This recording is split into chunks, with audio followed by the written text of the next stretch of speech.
Cyber drugs రూపంలో కొత్త నేరాలు పుట్టుకొస్తున్నాయని వాటిపై ఉక్కుపాదం మోపాలని సీఎం రేవంత్ రెడ్డి ఆదేశించారు.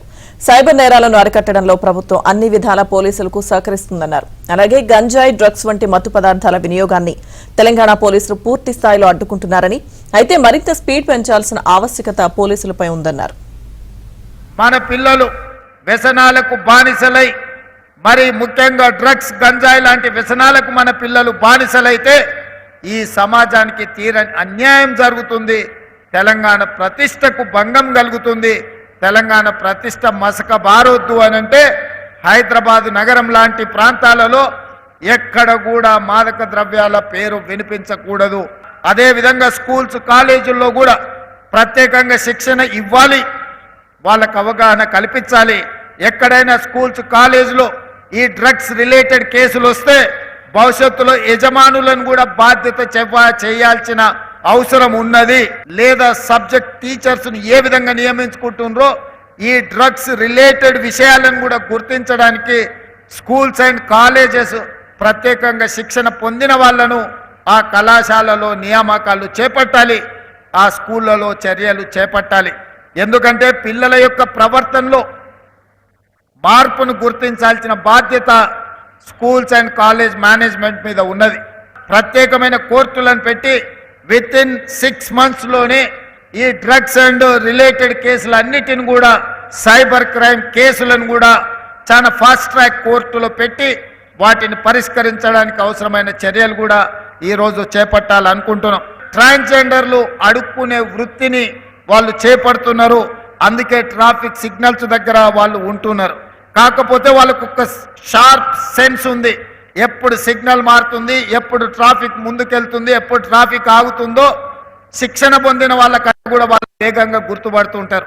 అందుకే నేను డీజీపీ, అదేవిధంగా అనితా రామచంద్రన్ గారికి, అదేవిధంగా హైదరాబాద్ కమిషనర్ చెప్పిన వాళ్ళని ట్రాఫిక్ అసిస్టెంట్స్గా పోలీస్ డిపార్ట్మెంట్లో తీసుకొని వాళ్ళ చేతనే ట్రాఫిక్ను నియంత్రించండి. నెలవారీగా వాళ్ళకి జీత భత్యాలు ఇస్తే వాళ్ళు ఆత్మ గౌరవంతో బ్రతకడమే కాకుండా పోలీస్ వ్యవస్థను బలోపేతం చేయడానికి ఈ ట్రాన్స్జెండర్స్ ఉపయోగపడతారని, ఈరోజు సమాజ నిర్లక్ష్యానికి గురైన ట్రాన్స్జెండర్స్ని జనజీవన స్రవంతిలోకి తీసుకురావాలన్న ఆలోచన ఈ రాష్ట్ర ప్రభుత్వం చేసింది. ఈరోజు 47 మందినో 50 మందినో నియామక పత్రాలు ఇచ్చారు. భవిష్యత్తులో ఇంకా వాళ్ళకి అవకాశాలు పెంచుతాం, వాళ్ళకి శిక్షణ ఇస్తాం, వాళ్ళకు ఒక మంచి భవిష్యత్తుని ఇస్తాం. ప్రభుత్వం తప్పకుండా మిమ్మల్ని ఆదుకునే ప్రయత్నం చేస్తుంది. ఎవరు కూడా ఎలాంటి వివక్షకు లోను కావాల్సిన అవసరం లేదు. ఫ్రెండ్లీ పోలీసింగ్ అంటే క్రిమినల్స్తో ఫ్రెండ్లీగా ఉండమని కాదు. నేను స్పష్టంగా మా పోలీస్ మిత్రులకు నేను చెప్పదలుచుకున్నా.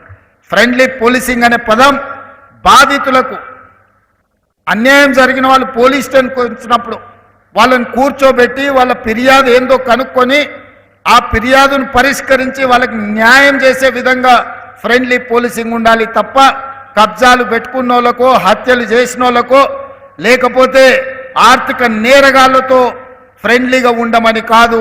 అందుకే ఫ్రెండ్లీ పోలీసింగ్ అనే దాన్ని రీడిఫైన్ చేసుకోండి. పోలీస్ అంటే నేరగాడు భయపడి తీరవలసిందే. పోలీస్ పేరు వినిపిస్తే కబ్జా కోరైనా, డ్రగ్స్ వాడేవాడైనా, లేకపోతే చెరువులను, కుంటలను, నాలాలను ఆక్రమించుకునే వాడైనా, లేకపోతే నేరాలు చేయాలన్న ఆలోచన ఉన్నవాడు పోలీస్ పేరు చెప్తే భయపడాలి. వాళ్ళని భయపెట్టండి, నేరగాళ్ల పట్ల కఠినంగా వ్యవహరించండి. కొంతమంది డాపు దర్పం ప్రదర్శించడానికి పోలీస్ స్టేషన్లకు వచ్చి హడావిడి చేస్తే చక్కగా తీసి బొక్కలేయండి అని నేను చెప్పదలుచుకున్నా.